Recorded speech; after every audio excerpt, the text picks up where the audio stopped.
Welcome to Simple Roots Radio with Alexa Schirm. Alexa believes that simplicity in life is the key to achieving true and lasting health. And now your host, Alexa Schirm. Welcome back to another episode of Simple Roots Radio. Today we have a special podcast guest, my sister, Whitney. Woo! And today we're going to start the series on breaking down your most embarrassing health questions and what my answers are to those. So we're going to get started. We're going to break Whitney in with these embarrassing health questions because she's seen them. She's a little worried. I'm very worried about what we're going to be talking about here. But we're going to start with the simple one, and it's on bad breath. So Whitney, ask the reader's question. Okay, this question is from Amanda. I am embarrassed to seek help, but I suffer from bad breath and I can't get it to go away. I've tried all the stops and still nothing works. Help. Okay, first, bad breath is like a phobia of mine. Do you ever worry that you have bad breath? And my husband tells me every time I do. I've always been worried that I have bad breath. And it's like a huge point of shame when my kids tell me that I have bad breath. But bad breath actually has a medical term, and it's called halitosis. And there's 50 million people in the United States who suffer. So they say about 1 in every 5 or 10 people actually suffers from chronic bad breath. We're not talking about temporary bad breath. But did you know that gum and breath mints and mouthwash can actually make it worse? No, I did not. Is that what you would do if you had bad breath? Probably mouthwash, yeah. Mouthwash. Okay, mouthwash can actually make it worse, and we're going to talk about it in a second. But the main culprits to bad breath actually has to do with bacteria that's like lining your mouth and your nasal tract and your tonsils and throat. It can also come from your stomach. But any kind of body odor is simply caused by bacteria. So the buildup of bacteria in your body. And there's a lot of things that can cause it. And there's actually different types of smells that relate to different problems in your body, some of which need to be taken seriously. Here's the types of bad breath. A cheesy smell, which indicates your bad breath has a nasal origin. A fruity smell may indicate uncontrolled diabetes. A fishy smell may indicate kidney disease or an increased urea levels. An acidic smell can be a sign of asthma. A scent of ammonia can indicate kidney problems. A sweet, musty odor may signal liver cirrhosis. A fecal odor may point to a bowel obstruction. How's that for you? Okay, so those are the different types. But I just feel like, how do you know what type of smell? Unless someone's going to tell you. You want to smell mine? No, I don't want to smell your breath. Mine but really, smells like coffee right now. I mean, you would have to go and get that diagnosed, right? I mean, I don't think you ever walked up to someone and said, oh, you have a fishy smell to your breath. I feel like you can smell sinus breath. Like, I can tell when people have sinus breath, and that's pretty bad. Okay. So there's also, on top of that, they've indicated at least 12 different types of bad breath. And these are coming from different areas. So there's tonsil breath, sinus breath, lung breath, gut breath, metabolic breath, diabetes breath, drug breath, liver breath, menstrual breath, drug-induced bad breath, and halitophobia, which is the fear of bad breath when you actually don't have bad breath at all. This may be me. 1% of the population has this phobia. This may be me. But we're going to kind of break them down because did you know there were so many types of bad breath? No. Okay, so tonsil breath obviously is due to tonsillitis, or which 30% of the causes are caused by bacteria. Sinus breath, which you talked about. Lung breath can be caused by lower respiratory infections. Gut breath, and I think this is where a lot of the hurdles come from, is just the foods that we're eating, and food intolerances can cause bad breath. GERD, so acid reflux, bloating and gas, and then constipation can cause bad breath too. It's like the lack of movement in the right direction can cause it to come back up. Down. It's coming up. It's coming up. Then you have metabolic breath, and with the whole rise of ketosis, this can actually cause your breath to smell worse. So it's basically what you're burning can change the smell that you emit all throughout your body and in your breath. So ketones can, and even hunger breath. So if you skip meals, your breath is actually going to smell worse.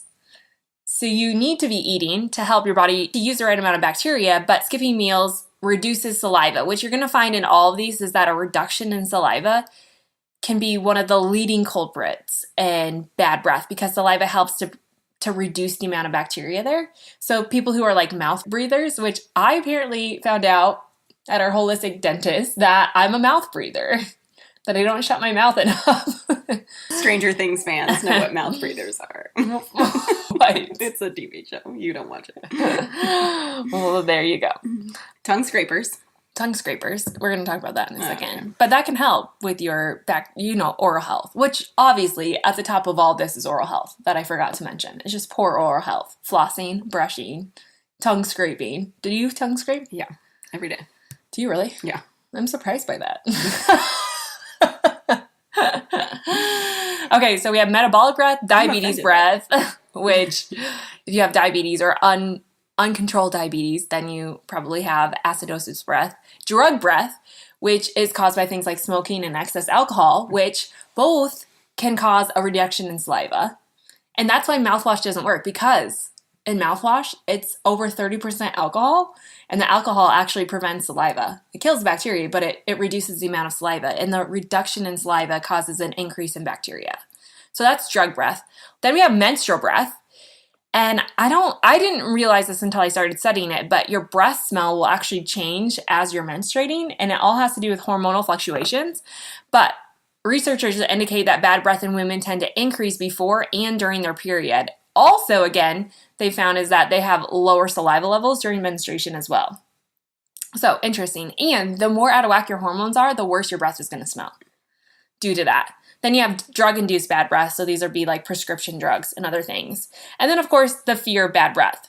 But one thing that wasn't on the list that I did a little bit of studying is sleep apnea can cause bad breath. So if people go through all of this and they've kind of eliminated where their bad breath could be coming from, they say you should get checked for sleep apnea, because even though you don't realize you have sleep apnea, bad breath can actually be a sign of sleep apnea.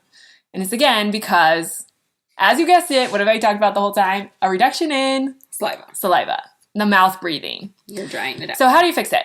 So a lot of people turn to mints, gum, mouthwash. But as we said, mouthwash actually makes your mouth more dry, which causes an increase in bacteria. Not to mention mouthwash, like the purpose of it is to kill all the bacteria. And so it does that temporarily, but when your mouth repopulizes, if you're not eating the right foods, or you're eating something you're sensitive to, or you have poor oral hygiene, you're going to repopulate bad bacteria.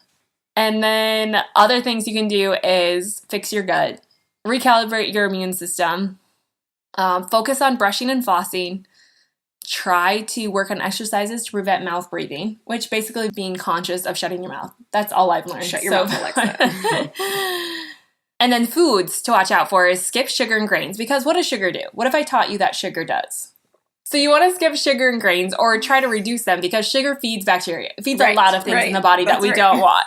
So we can have candida overgrowth and yeast overgrowth. I'm nervous and I froze up. And so you want to skip the sugar and the grains, or at least reduce them so you're not feeding all this bad bacteria. You also want to consume more healthy fats. Drink warm lemon water. Do you drink warm lemon water in the morning? Not every morning, no. Okay, warm lemon water in the morning, because the lemon is actually going to help kill bad bacteria. Like, you know how they say rub, TJ, your husband, makes wood cutting boards. And one of the best ways to clean it is to get the odor out of a cutting board is to rub a lemon on it. Right? So it cleans things. You can rub that off. So warm lemon water can help. You can even suck on a lemon, and that will actually help to repopulate the better bacteria. Fresh herbs, and better hydration, which we just did a whole series, a whole challenge on better hydration. So if you're not following along, make sure you go back to Instagram or Facebook and learn more about that. But the last thing that you know a lot about, since you do this every day, is tongue scraping. Yes. Why did you start tongue scraping? My dentist recommended it for just oral health in general, but it's also really good to get, that bacteria out of your mouth. Right? Yes. Okay. So your tongue... It's also once you start doing it, you realize how gross your tongue is, and you just want to scrape it until it's clean. So your tongue holds a lot of, it has a lot of crevices in it, and so it holds a lot of bacteria, especially when you get way back down towards your throat. So when you tongue scrape, what's the tongue scraper look like? It's just like a plastic thing, it's bendable plastic, and you just bend it and wrap it down your tongue. And it's kind of got a serrated... Yeah, it's got a serrated. You can have a soft side or a rough side. I use the rough side, and I just scrape it maybe 3 or 4 times. And you have to get back quite a ways. To the point where you're almost gags you. Yeah. And then you pull it forward. And then you just rinse it, and I just throw it in the dishwasher every once in a while. That's it. Yeah. So you can buy metal ones too, which probably a little bit healthier for you. But Well, we'll let you go with the The plastic. plastic one was free from the dentist. So. Tongue scrapers cost no more than a couple of dollars. Yeah, I don't know. I mean, it's less than a toothbrush. But tongue scrapers are great because then you, like she said, you put it all the way to the back of your throat, you pull it forward, rinse it off, and you just keep doing that until almost everything. It's clean. I just do it until nothing comes off anymore. And what comes off? Because everyone's It's like wondering. gross. Like it depends on what you ate that day, I guess. But like, I just had coffee, so if I did mine now, it would be like brown, like filmy spit. stuff. Yeah. It's gross. So things come off. Oh, absolutely. I mean, it's not chunky, but it's like No, fake it's saliva. just like colored saliva from whatever you ate that day. And you just do it till it's clean. Yeah. So that's tongue scraping. It's something that I think more people should get in the practice of because the tongue does grow a lot of bacteria. And even if you don't have bad breath, it helps prevent other things like oral and gum disease, tonsillitis, sinusitis can be prevented from all of that, and just helps your digestion because digestion starts in the mouth. It actually starts at the side of food, but in your mouth. So we need to have a healthy tongue. So that's it for bad breath. What did you take away from this? Did I put you on the spot again? Are you getting nervous? Are you clamming up? My palms are sweating. Coffee can cause bad breath as you're sitting here sipping coffee. Yeah, but I don't care. I mean, I guess, I don't know. Like, I don't have to smell my own breath. So. You definitely don't have the phobia that I don't. do. Do I have matcha breath? I don't know. Don't smell it. I'm This not is gonna get weird. that close to you. You can't smell through the radio. So. Don't you mince. Don't temporarily, like anything in health. This is what I want you to learn. Like anything in health, don't temporarily put a Band-Aid on the solution. I don't or chew on gum. the problem. I don't chew gum anymore, so I guess like that would have been my go-to, but I don't really do that anymore. I feel like tongue scraping's been like a game changer, I would say. I mean, it's not something I like really worried about, but I feel like I don't know. Like I feel like if my mouth is like clean, then I don't worry about bad breath, I guess. Right. So flossing, Yeah. which is yeah, something I that a floss lot of every day, people too. skip. And just like gum disease. So, of course, the most concerning thing that you probably have going on if you have bad breath is some kind of gum disease, which is super dangerous. In fact, it's like the reason for widowmakers, which are like the heart attacks of all of a sudden, you know, they're just gone. They die, massive heart attack, and it's over. They're linking a lot of that back to gum disease. So keeping your teeth and your gums clean and tongue scraping helps. And that just is reducing the bad bacteria in your mouth. So those are all good things. And like I said, like anything in health, it's not just about slapping a Band-Aid on the problem. What It's about seeking the real solution and doing the work. What about oil pulling? Yeah, oil pulling is great because it pulls the bacteria in between your teeth. So basically it's like a teaspoon of oil. You could add some essential oils, which are really great, better than mint or the artificial minty flavors to reduce bad breath. But you could add some essential oils like lemon or peppermint. And into the oil, you just put it in your mouth. You pull it between your teeth. So you just kind of swish it back and forth. They say up to 20 minutes. So you have to do it for 5 to 20 minutes. Every day, though. I don't think you have to do it every day. I mean, the more you do it, obviously, the better it is. Just getting into a habit of doing it. And it helps reduce the bacteria in your mouth and whitens your teeth. So some say it's better than brushing your teeth just because it gets into places where you otherwise wouldn't. I made oil pulling tabs. So I got like a silicone ice cube tray, and then I mixed melted coconut oil with a few essential oils, and then I just poured it in, froze it, and then I just popped them out, and then we just keep the tabs and do it. I do it when I'm in the shower. Otherwise, the kids need me too often, and so I just do it in the shower. But don't spit it down the drain because it'll clog your drain because coconut oil will. Oh, yeah. I would spit it in the garbage. And coconut oil, just like tongue scraping, it can look pretty nasty by the time you spit it out. Yeah. So you just swish it back and forth. Start with 5 minutes and work yourself up. But those are a really easy solution, especially if you have bad oral health or you're just prone to more cavities and bacteria in your mouth anyways, which we tend to be thanks to partly genetics. We tend to have a little bit more of our oral health issues over here. But that can help prevent that and really whiten your teeth up. Anyways, okay.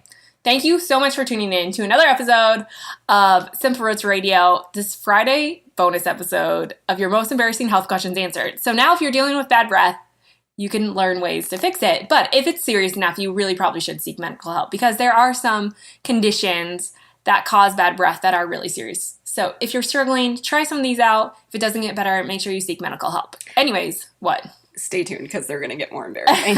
Stay tuned because the questions are going to get We're just more... dipping our toes in the water, people. More and more. So next week, I'll be back here with a regular episode of Simple Roots Radio, diving more into the mindset specifically how your emotions are affecting your health and what you can do about it. And then following Friday, we're going to dig into body odor and stinky feet. We're going right in. And that's just, again, Buckle up. we're just getting a little bit deeper before we get all the way in. So stay tuned.